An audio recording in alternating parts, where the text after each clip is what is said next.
Welcome to Elevate Maryland, a podcast with Maryland focus and Howard County roots. My name's Tom Cole, and I am signing in for the 100th time. My dear co-host and close friend, Candace Dodson Reed. Candace, 100 shows. How you doing? 100 shows. As you can tell by our backgrounds, we are festive. Yeah, it's a party. About it. It's a party. It is a party. I know you broke out the champagne. I still have the wine. I did. But right you know, here. it's definitely a party. This is exciting. We're always happy to have our county executive on the show with us.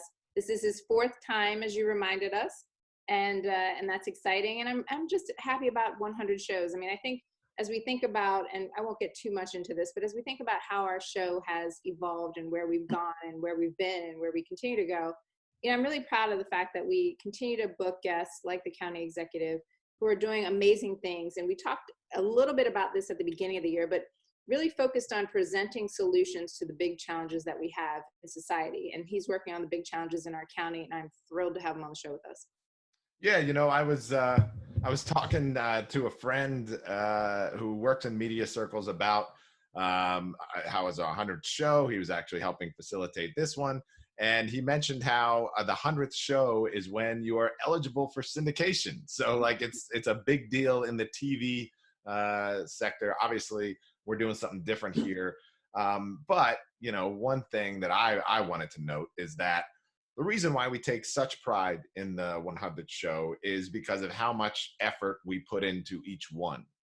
You and I are in contact every single day about scheduling hosts, scheduling guests, what we're going to talk about, the things, the issues that we want to elevate. We spend a lot of time on our show notes, on producing these shows after they're done.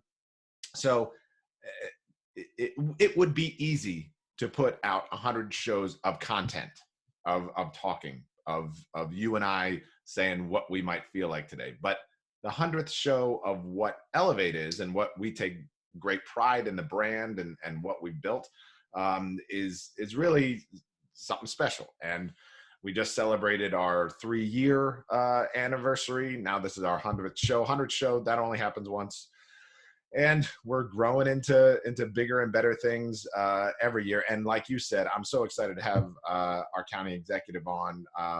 First and only 4-time guest, which means he's the only person that's provided 4 unpopular, benign opinions. Although maybe we didn't ask him that on the History Maker show.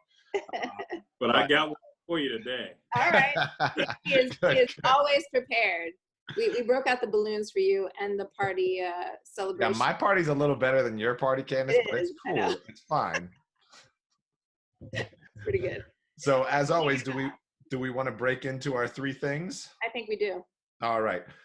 So I'm going to start, and this is kind of funny because it got me into trouble on Twitterverse because Red Maryland, the blog and podcast, they're closing. They're done. They're going to be no more. And for anyone who has been in the blogiverse, that has been following local media for a long time, Red Maryland was like the standard bearer for the Republican grassroots party. And they played a fundamental and large role in getting Larry Hogan elected as governor. As a matter of fact, Mark Nugent, who was a writer for Red Maryland, ended up being hired as a part of the Hogan administration. And so I went on Twitter and I said, fond farewell. I've been attacked by them personally, like my name, both on their blog and their podcast.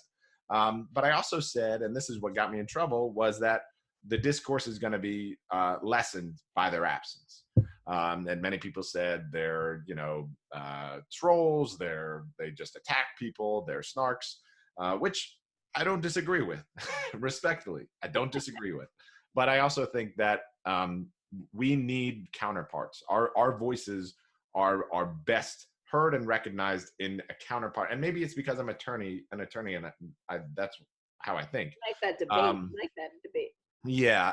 And also, and in many ways, I see our show as being able to do what Red Maryland did for the right, for the left. We are not an overtly, we're not a Democratic show, but obviously you and I share liberal views and we express them on this show. But what they've been able to build in terms of independent media, not your sort of Baltimore Sun, Washington Post, in that way, I've admired what they've done. And for that reason, it's hard to say I'm sad to see them go because they have been so mean to me, but I will say that I do think that there will be a hole in the media for those that were looking for a reasoned conservative position on Maryland issues that'll take a long time to fill. Sure. You know what? I'd have to agree with you, Tom. Red Maryland did have some aggressive tactics sometimes, but to your point, I think sometimes, especially those of us who might share a certain ideology, we don't necessarily hear what the other side is thinking. Mm-hmm. And so I think that there is value, there is benefit in hearing other perspectives, even if you don't always agree. And I find that a Red Maryland or sources like that allowed us to have those other perspectives, and especially since becoming county executive and trying to think much more broadly and ensuring that I serve all of our Howard County residents, hearing some of the questions, the concerns, not only allowed me to think of how better to serve, but also how better to communicate.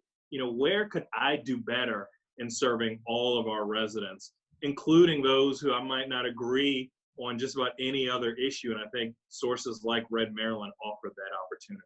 Yeah, I love that. Yeah, the only other thing I'll add is that it's incredibly difficult, as we know, and you mentioned in the opening comments, to do a podcast and to maintain a blog. I don't know if they got paid. We don't get paid to do this, and so it's difficult to do this. And the thought and the process by which you go through, or what we go through to produce something that is meaningful to our constituency and hopefully to a constituency that disagrees with what we say, takes time and effort, and they did do that. And so we wish them well.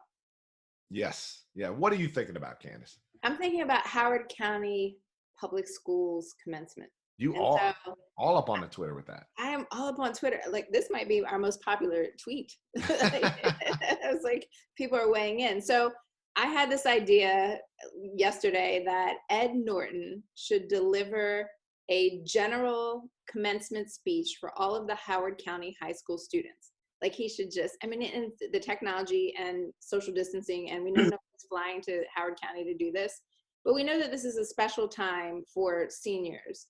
I actually got somebody who sent me a note and said, do you have a senior? Is this self-serving? No, my child's in college. Right. My child's in college. Has nothing to do with me. This just has to do with the fact that I know how difficult it is for seniors who are graduating right now, whether it be high school, college, even 8th graders, right, who are going to high school.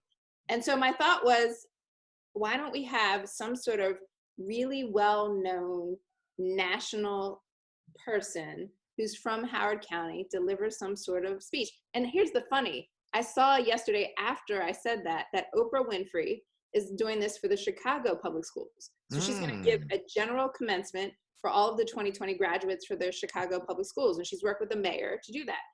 And so my thought is, Ed Norton, superstar, he made me hate him when he did American History X. And I was like, you're the best actor ever. Because I'm like, I hate you because I really believe you're that character. And so he's from Howard County, went to Wild Lake High.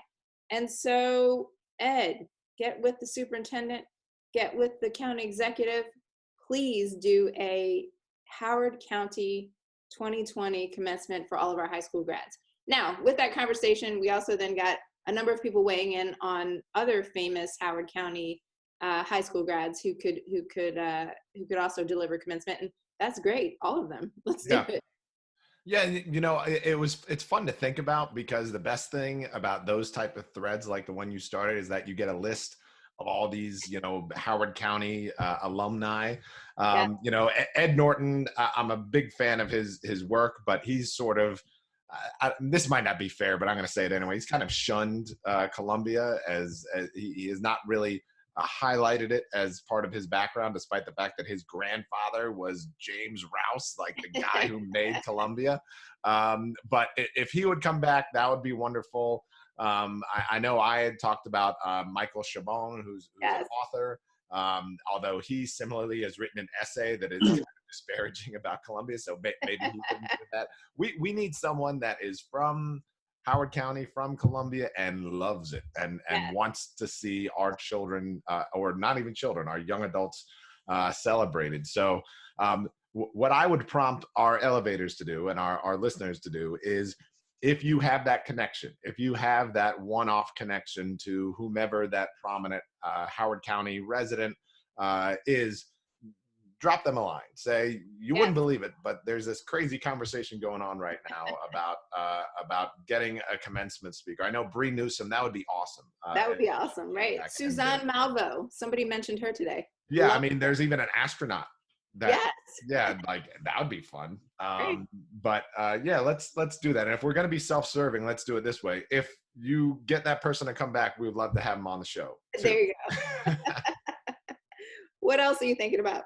What else am I thinking about? The last thing I'm thinking about is, and this is on a national level, is one thing that's sort of been underappreciated about the governor, and I would say also for our guest today, Dr. Ball, is the appreciation that has been offered to everyone who is staying at home, and defining that as patriotic, a civic duty, and how this is, we know it's hard, but you are doing something that is benefiting everyone else by making these sacrifices. And the context for this is that the president has not done that. And I'm not going to get into too far down the path of what I think about the president of this country, but the absence of the recognition of the patriotism, because I'm reading a book right now, almost finished actually, about the great influenza of 1918. And throughout that, patriotism, it was right after World War I, was worked into the response to the flu. And it was, the great influenza, not just the flu. And that is what helped people comply and helped them recover faster from that epidemic. And just, that's leadership. That leadership is not just getting the votes. It is about communicating, and it is about extending certain ideals to people. And so I wanted to take the time for our listeners to thank them for their patriotism, to thank them for the sacrifices that they're making by staying home, because we should be hearing that more often, because it is so hard. And whether you have kids or no kids, whether or not your work is furloughed or not, whatever it is, you're making a sacrifice, and we appreciate it. And I appreciate our county executive for noting that throughout this time. I totally agree. I think my daughter mentioned on the show when we were talking with the college students that, we're an immunocompromised family. She has severe asthma. I have severe asthma and Lyme. Don't always talk about it, but, a disease like COVID-19 scares the heck out of us. And we appreciate people who are doing their part to stay home, right? Like, we talked about flattening the curve. We've talked about the science. We've had scientists on the show who have talked about the importance of staying home and flattening the curve.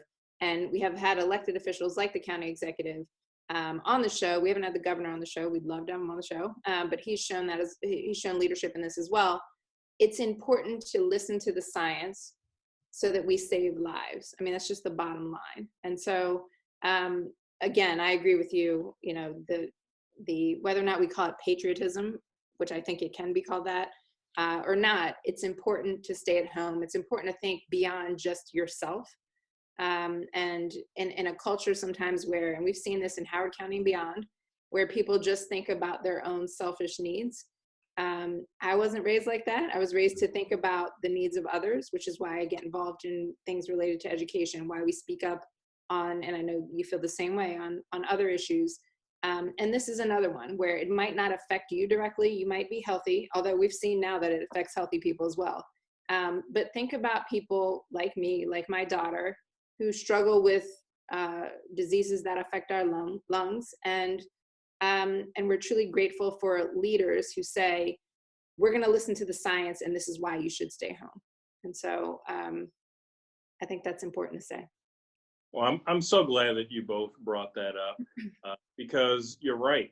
It is difficult, and it is a sacrifice, and it's for others, and for, frankly, the future of our state, our nation, and our world. So we are investing in a better tomorrow by staying home. And I know that there are some extroverts out there who are really struggling. There are a lot of people who define their self-worth by their job, by going into the office. And so there is significant sacrifice. You know, oftentimes I think about the most challenging aspect for me right now. And there are so many difficulties, and I'm blessed to have a great team and wonderful supporters to make those sacrifices. But you know what has been the hardest thing for me is not being able to hug my parents. Mm-hmm. You know, my parents are people who I love so much, my first heroes, my biggest cheerleaders. Yeah. And for over a month, almost 2 months, I haven't even been able to give them a hug or a kiss on the cheek or spend some time with them and talk about the things that are going on in my mind. And that's difficult. And if that's difficult for Calvin Ball, I'm sure that's difficult for so many others right now. So making that sacrifice, investing in our future, caring about the state of our nation and our world is something that I personally want to thank each and every person who's doing that. Thank you for saying that, Calvin. It's so important. So normally I would have a long introduction here and say all of these great things about our county executive, Dr. Calvin Ball. But you've been on the show for 4 times and we've said all of those things, and you do not need an introduction anymore on our podcast. And so I'll just say thank you for joining us. We're happy to have you here, especially on our milestone. So obviously the subject on everyone's mind is COVID-19. Your administration has implemented and enforced physical distancing, which also promotes small businesses and nonprofit outreach. What has it been like to try to strike that balance between stay at home and help one another? Thank you. Fantastic question. Within hours of learning about our first confirmed case, and I want to really focus on confirmed because, Candace, you noted earlier, there are a lot of people who are asymptomatic or who are experiencing a broad range of symptoms. In fact, just this week, the CDC expanded that range of symptoms. And so we don't know how many people are walking around with COVID-19 and are contagious. Within hours of learning, I actually put us into a state of emergency, worked to shut down the mall, the movie theaters, Savage Mill. And that was tough. And that was scary for a lot of people. And they hadn't seen that throughout the state. And this was pretty early on. And so that was a step. I have been in communication with our team daily. I talk with most of the other county executives, the mayor of Baltimore almost daily, the governor and his team pretty regularly. We are all working 24/7. And I think the most difficult thing is this is a new frontier. It's a new and scary frontier. And as unsettled and anxious as a lot of our neighbors are to lead at this time, to, as Tom alluded to in the book that he's reading, thinking about how in the fullness of time, how when the history books are written, not just about a 1918 influenza pandemic, but the 2020 COVID-19 pandemic 100 years from now, what decisions that we're making will have saved lives. And so I had to make a decision. I had to make a decision to either have people in history say, well, you know, he should have done a little bit more, or he might have overreacted. And if it was between those two, I'd much rather be the latter and save some people. And it's been difficult. There are so many businesses. I mean, just look at like an Ellicott City where some businesses had just come back from a second flood, where they had already tapped into loans and aren't able to tap into some of the loans at the federal level now. And then they have this again. And so it's just so scary. People have no end date, and we're learning and we're growing, but we're doing it together.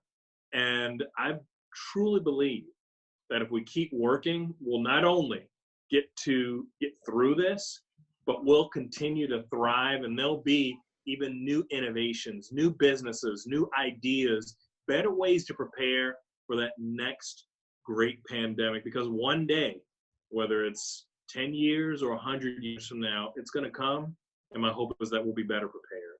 Yeah, can I just ask a quick follow-up question to that? You use the term physical distancing, which I really love, as opposed to social distancing. Why is that important? So we've learned that within about 6 feet, especially if people don't have masks on, they can transmit the disease very easily through their mucus.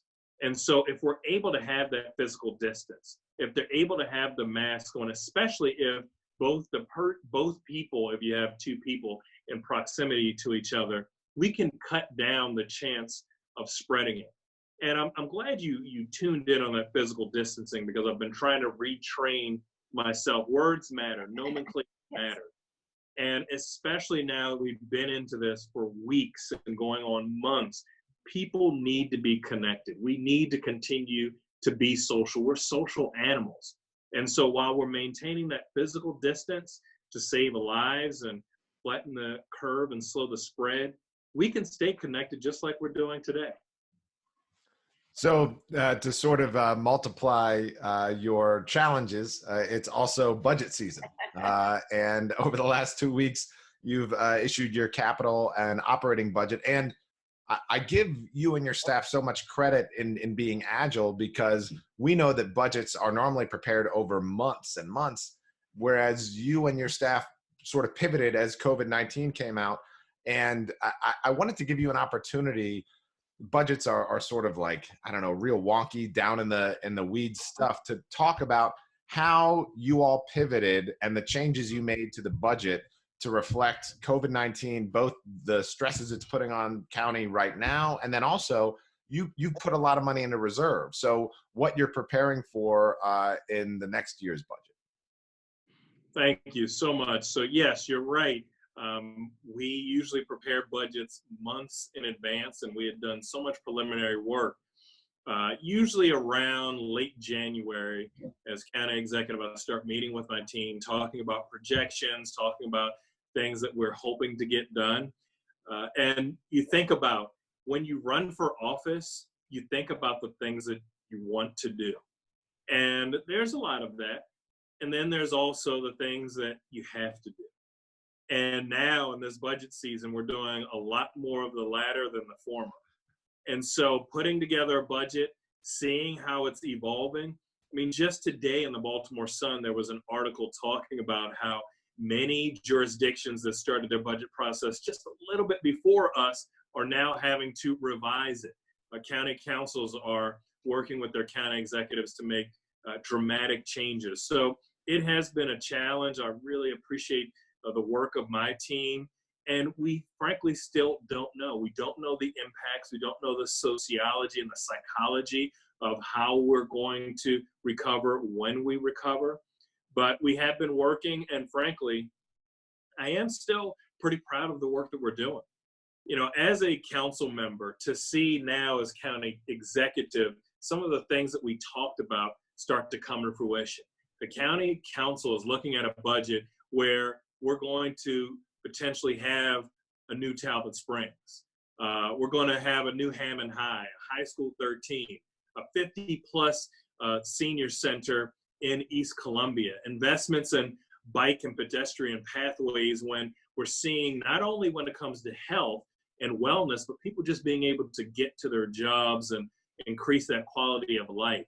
These are the things that we're still investing in, even when things are uncertain. When we're having those challenges, we're having those difficulties, we're spending millions of dollars to just try to keep our community and our businesses afloat. And it's difficult. Yeah, and I want to ask a follow-up on this, because I quite frankly want you to get credit for it. It's not just this year. You know, we are looking at decreased revenue next year. And so what have you and your team done because the context of this, and I don't want to get too far into it, is that right now states and local governments are lobbying the federal government for direct stimulus to go to them. And I support that. I think many of our listeners do as well. But it seems as if when you wrote this budget, you were looking into that next year and saying, well, I can't count on that, so this is what I'm going to do this year. Yeah, we've had to definitely tighten our belts. And I remember when we started really seeing the budgetary impacts, a friend of mine called me and they said, I know that we used to talk about the things that you wanted to do when you became county executive, and I'm sorry. Mm. And I was asking them why. They said, I think for the rest of your term, you're not going to be able to do some of the things that you want to do. Mm. And I reflected on that, and that's so true. It's a difficult but sobering notion to recognize some of the things that I ran to do, I won't be able to accomplish in this first term because of these challenges. However, with those challenges are new opportunities. New opportunities is, like you said, Tom, to set an example of fiscal prudence and responsibility. Now, we have just gotten our 23rd AAA bond rating. And when I was talking with our consultants, I was a little bit anxious, as I usually am, but even more so this year. And they said that we were their first jurisdiction to start the process during this COVID-19 challenge. Wow. And so having those, of course, physically distant meetings, but talking with our, 3 credit agencies about how we would still make the tough but right decisions and move our county forward, it was especially a moment of pride to be able to have earned that AAA bond rating that frankly goes to everyone in Howard County because of the difficult decisions that we're all making. Yeah. Let's talk about education a little bit. It's notable that you still exceeded the maintenance of effort for the school system in this current budget that you've proposed. So, and I don't think a lot of folks understand maintenance of effort. So can you talk a little bit about maintenance of effort and maybe get into some of the sacrifices that you had to make in other parts of the budget to make sure that this worked? Thank you so much. So maintenance of effort is basically a state construct that means the amount of money per pupil that you spent in a previous year, you need to be able to spend that same amount. So say you have more students in the classroom, the budget will go up. So the maintenance of effort would have been a little over $10 million just to keep that same amount of funding in the previous year. And there have been conversations in some other jurisdictions about trying to get a waiver of even meeting that, saying in these difficult fiscal times, we can't even afford to put enough money toward each student that we put in last year. But we had to make some tough decisions, and hopefully with the help of the county council and supporting some really difficult decisions, we'll be able to have not just at maintenance of effort level, but a little bit more, because we know we need to invest in our school system and frankly, in our entirety of education, our community college, our libraries. These are things that are the most democratizing entities that help ensure that the pathways of opportunity are open for each and every resident, no matter what their ability or what their socioeconomic level or zip code is. If they have an opportunity to become their best, they usually will be. And I don't know how far down we want to get into this, but the budget is obviously important, and people want to know sort of how priorities are made. I know that Howard County, you have enacted a hiring freeze.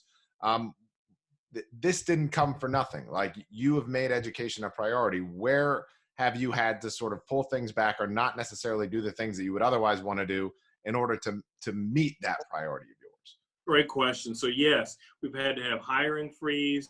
I've gone back to many of my other departments for things that, frankly, I told them last year, I got you next year, and say, I can't get you next year. And I may not even be able to get you the year after that, because we're going to have to put that money toward education. We're going to have to make sure that our students who now more than ever need that leg up to ensure that, our educators and our families have what they need to have the best teaching and learning environment have those resources.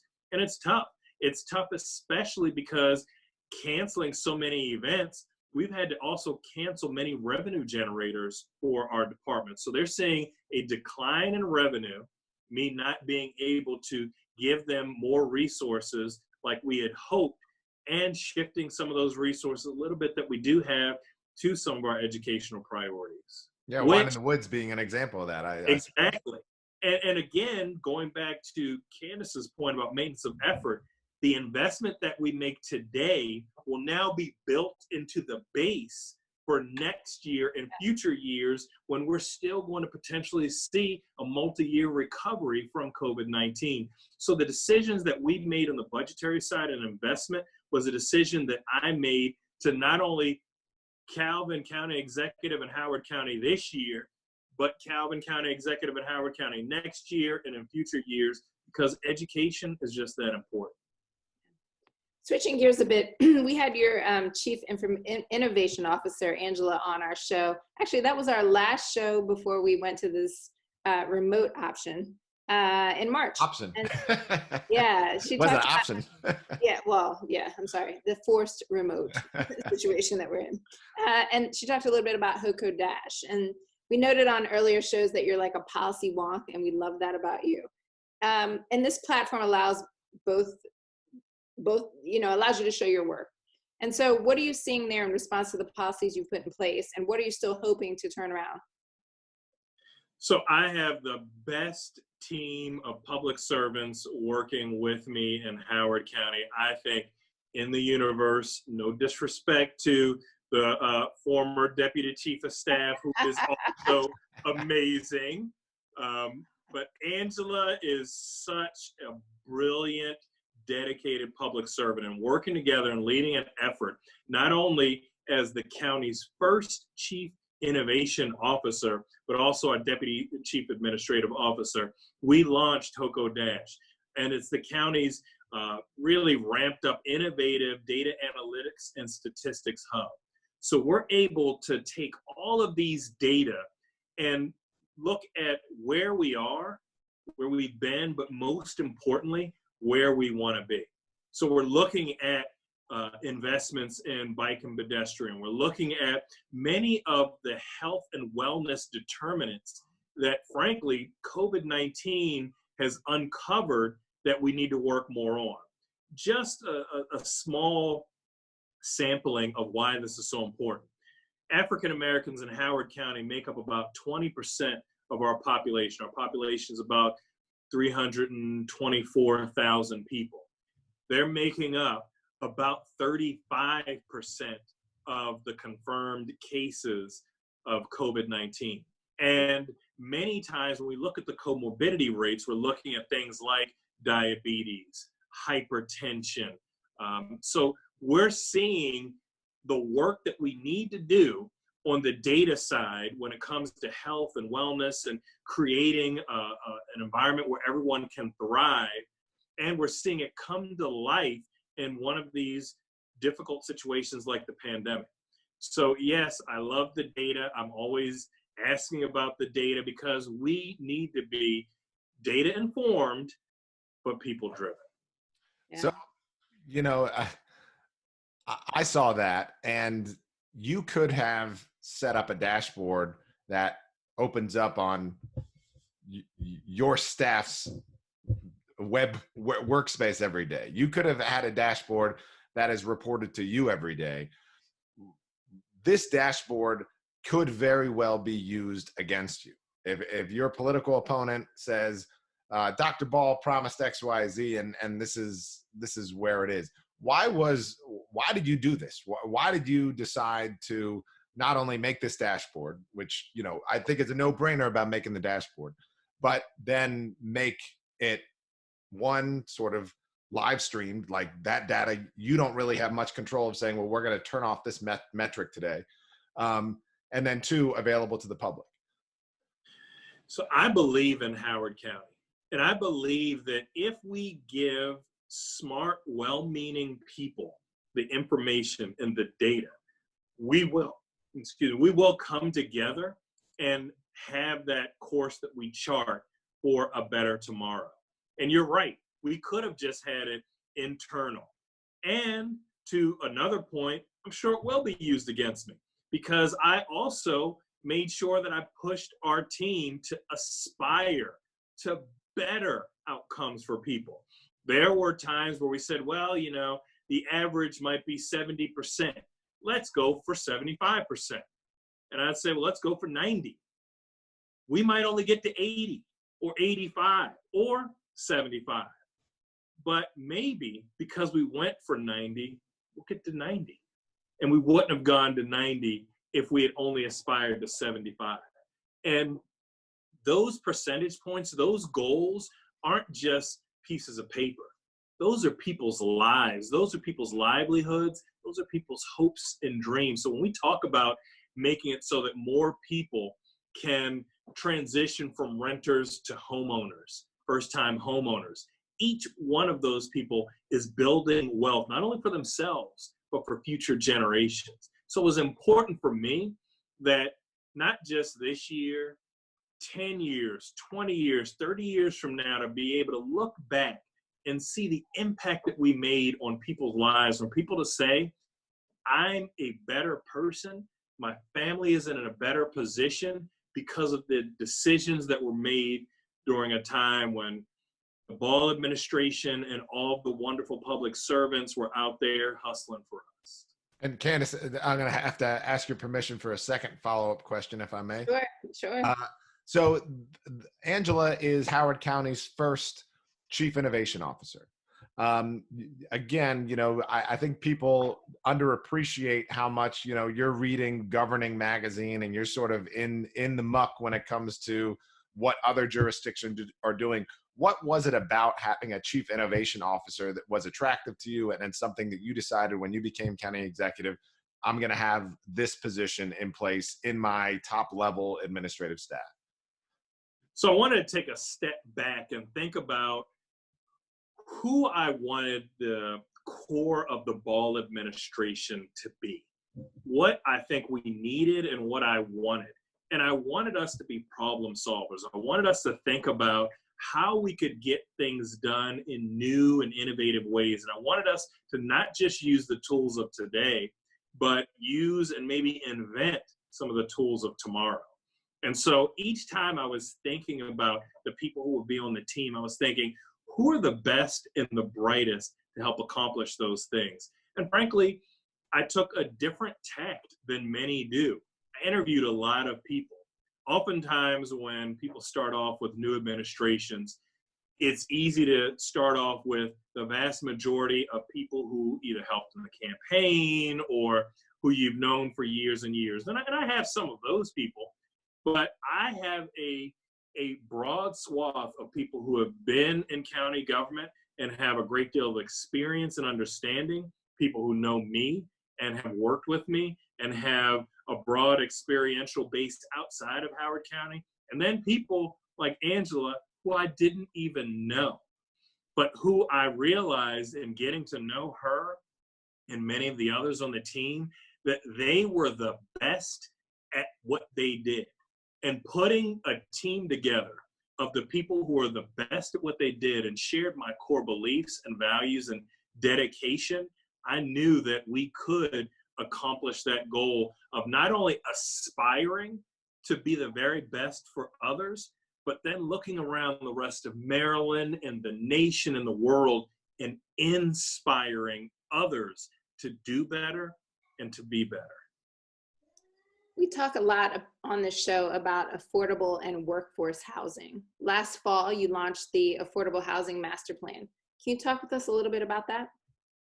So when I first started on the county council in 2006, we had wrapped up an affordable housing master plan, and I frankly spent many of my first several years implementing parts and pieces.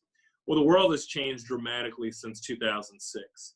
Not just in the finance market, but how people live, how people grow. We have a new generation of people who want to live in Howard County and call it home. And so I wanted the best and the brightest around to help us chart the course, not just from the 2006 implementation, but into the future.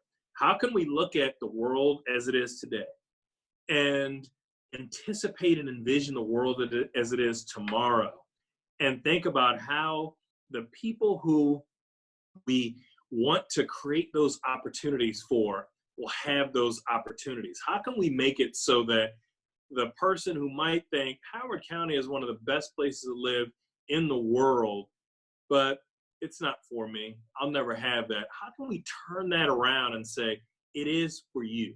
If you want to work hard and invest hard, you can have a home here in Howard County. And so having so many public servants, I'm appreciative of their willingness to serve on that Housing Opportunities Master Plan. I mean, it is going to be so exciting. And one of the things that I like to do, I'm a mediator by training and an educator, is I like to have people who have very different values and ideas and come together and argue it out, similar to where we started this podcast about Red Maryland. And some ideas we might not take, but sometimes when you have an idea from a person who has this perspective and an idea from a person who has that perspective, instead of just having two ideas, they come together and they create the synergy of 3, 4, 5, 6 ideas that would have never been conceived if we hadn't put them in a room and said, create something excellent. Housing is in Howard County always, I guess it's supported in its ideals, but challenged in its specificity. Where do you think that comes from? Because we talk about housing a lot on this show, and we're going to next week with Randy Shaw, who is a housing advocate in California. And sort of what he points out is that progressive jurisdictions across the country are struggling with housing. We're not going to solve that problem here, but you've been on the county council, you've been on the zoning board. As a matter of fact, you've been criticized for many of the housing opportunities that you've created by approving affordable housing and supporting affordable housing pilots. Where does that struggle come from, do you think?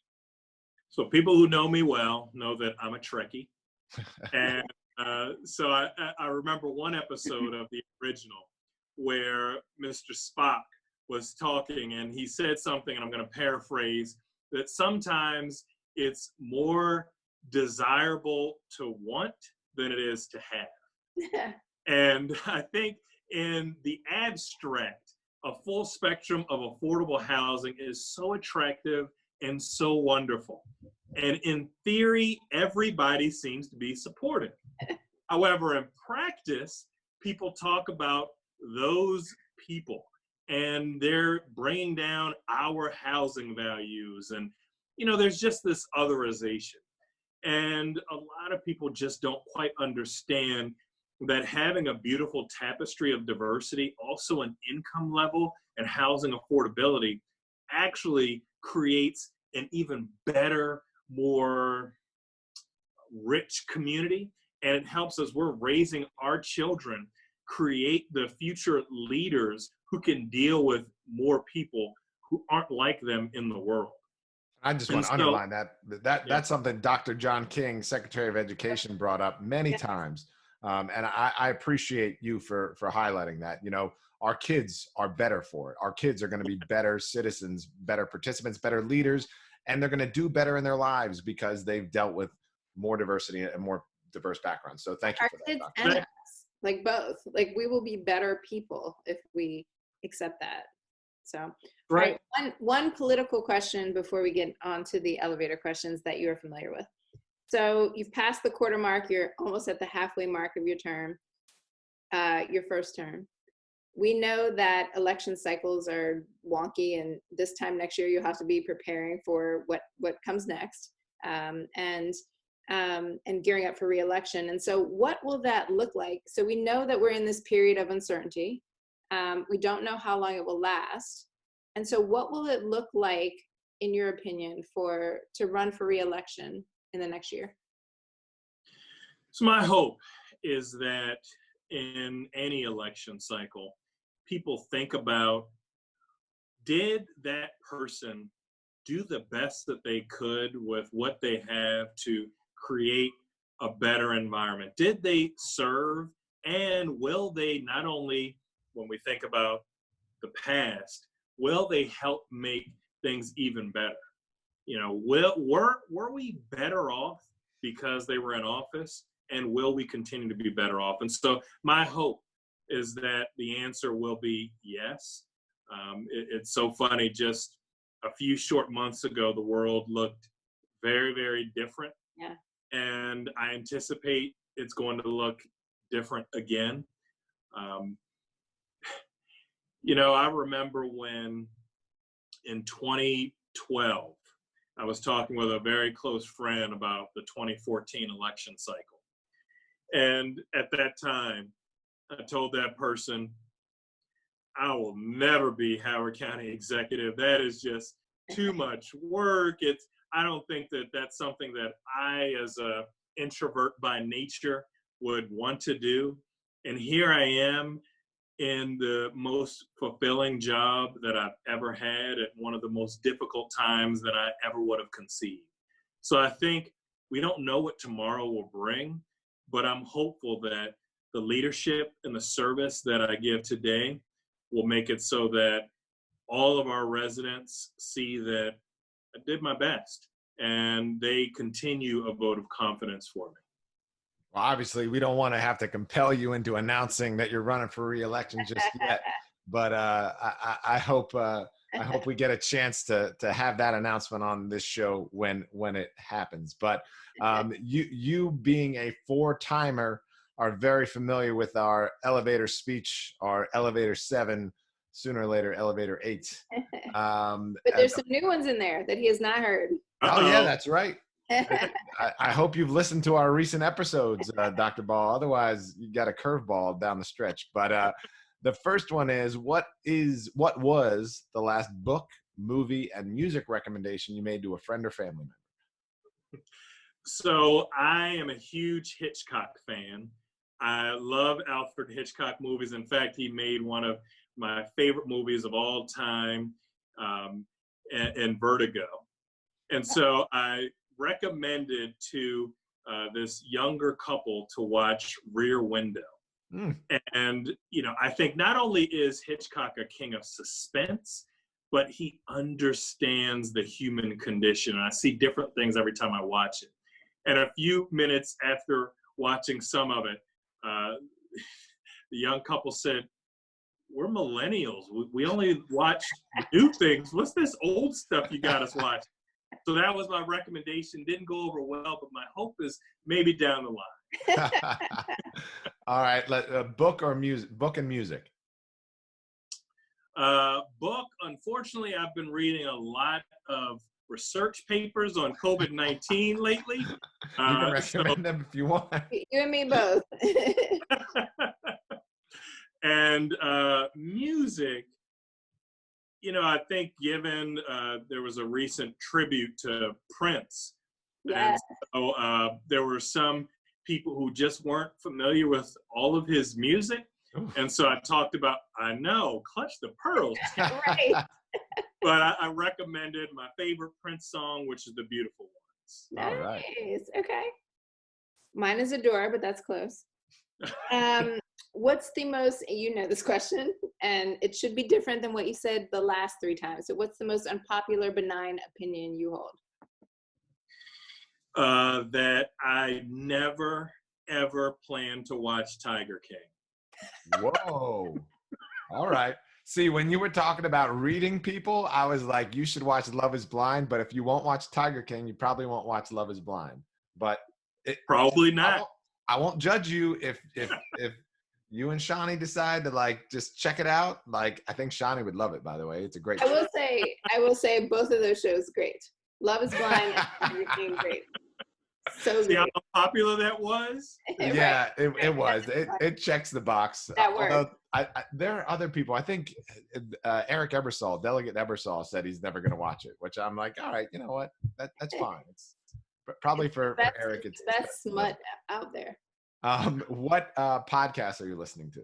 And by the way, we only ask this question of those we think are hip enough to listen to podcasts. So if you were on our show and you weren't asked this question, well, sorry.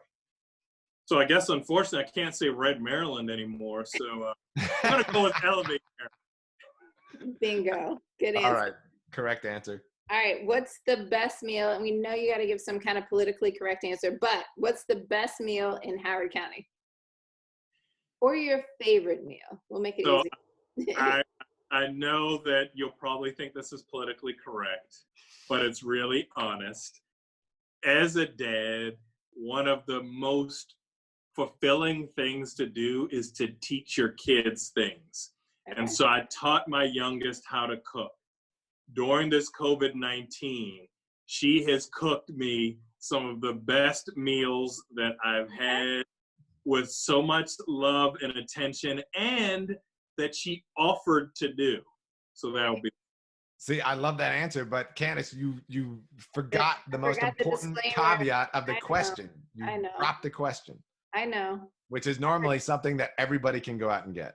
Yes, that you can't get it. Bad news, Dr. Ball. Now everybody's going to be coming to your house.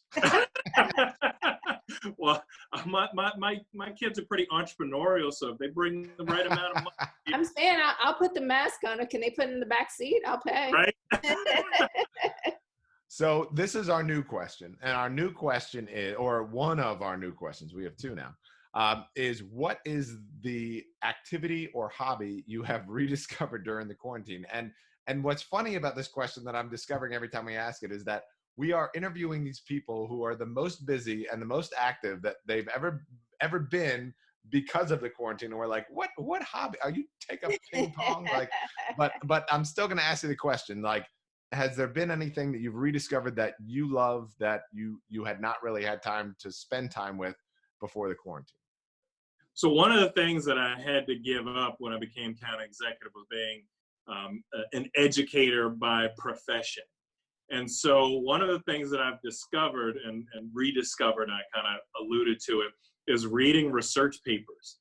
I'm learning more about things like serology and UFC lighting and all these things, and trying to understand when I'm looking at papers from Colombia about how we can disinfect and all these, antibodies, and these things are pretty interesting, and I'm rediscovering them. Oh my goodness. That's the dorkiest answer you could possibly get.